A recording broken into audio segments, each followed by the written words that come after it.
Welcome back, everyone. I'm Daniel Barry. I'm from Exotic Car Trader, and today I am reviewing a brand new Mercedes GT63 AMG.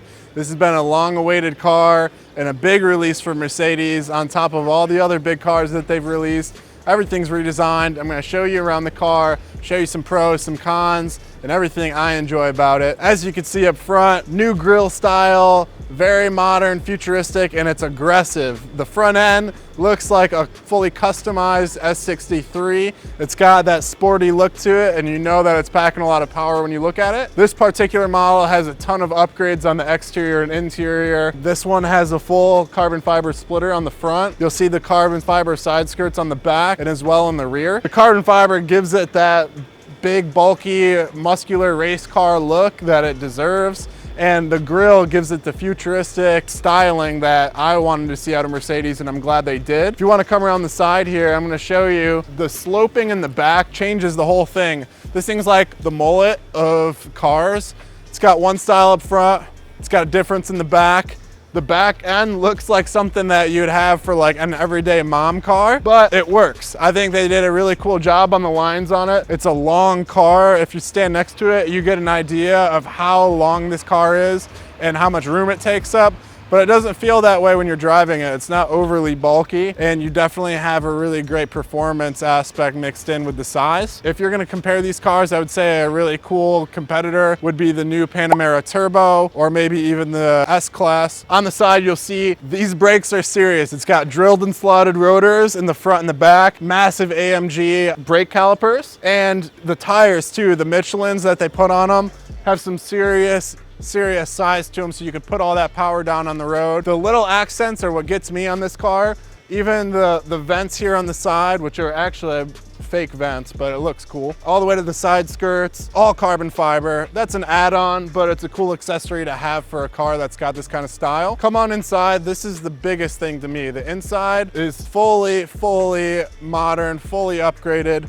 Look at the stitching, the carbon fiber, the race bucket seats, the Burmeister sound, everything is super well accented together. If you want to get in this car, you're gonna feel like you're in a performance car. And the people in the back will feel it as well, which is like something you don't usually see. Usually these cars that have back seats that are meant to actually be sat in, you feel like you're in a luxury everyday car. Even the back seats, they feel like performance oriented as well. There's a center console that's open in the back, so it's not a full bench seat. It's also like bucket styling in the back, and those are race enthusiast style seats as well. If you're in this car, once you close the door, you have plenty of space, but as I'll get to later, the seats don't exactly have plenty of space. Let's take it inside and we'll go on a quick test drive with this thing and see how it performs. So we finally found a straightaway. We're driving this car. I just clicked it into Sport Plus, and I got a tiny bit of a roll going. Get the turbo spooled up. We're gonna see how this thing feels 0 to 60, so ready?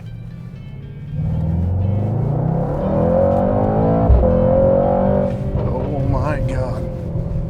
Wow, this is, this is a legit race car. It's a bad mom car is what it is. If you have some kids you're gonna be thrown in the back, this is the ultimate ride. I've driven the new Panamera Turbo, and I thought that was serious, but this car really gets down. There's really no lag in performance. So, I mean, if you're in Sport Plus, it feels like a legit race car. I'm gonna switch it back just because it's like too hardcore. There's obviously sport and comfort. As soon as you click it into comfort, you can actually feel the seats adjust. You can hear the sound of the motor. The steering loosens up a ton. The seats even widen out a little bit. The one thing I automatically feel when I get in this car is like, if you're gonna be driving for a distance, this is not the car you wanna do it in. It's not a comfortable seating car. I mean, that's for me being larger. It's really hugs you.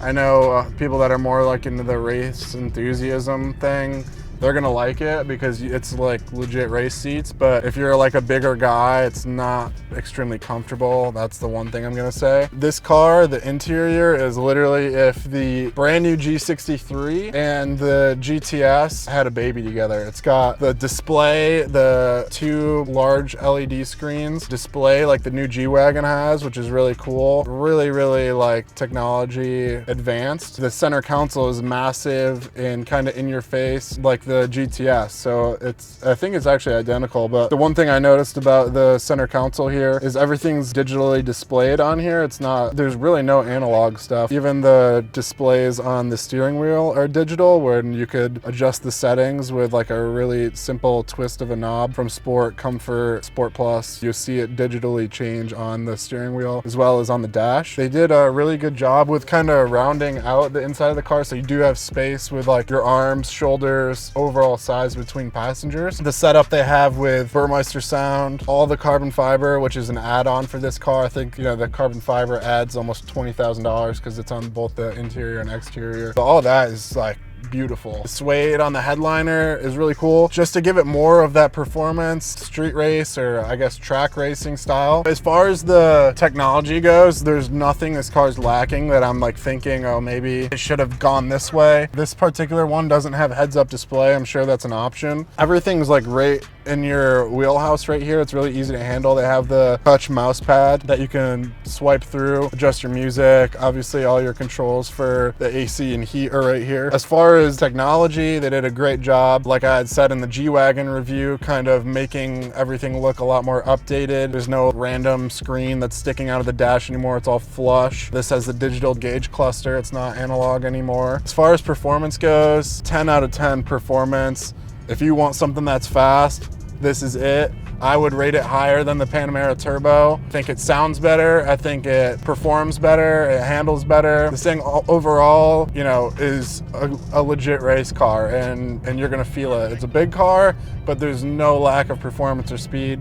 You know, it's 577 horsepower and you feel every single one of them. One more time, I gotta hit it before we wrap up. The brakes will obviously work good too. Every time you hit the brakes and you're in Sport Plus, you're gonna hear that popping in the exhaust, which is just such a good like German V8 deep sound, and you hear the turbo spool up a little bit too. So it's a fun sounding and driving car overall. That's gonna wrap it up for us. I hope you guys enjoyed the review video. And if you wanna see some more of them, or see some more different shots of cars, whether it's different Mercedes, Porsche, Ferrari, whatever it is, check us out at exoticcartrader.com. We have tons of new inventory, and I'll be doing plenty more of these review videos. If you wanna keep in touch with our YouTube channel, hit a subscribe for us. It'll do a lot of good for you. You'll learn a lot, and you'll get to see the interior and exterior of a lot of cool cars. Thanks again, guys. Have a great day.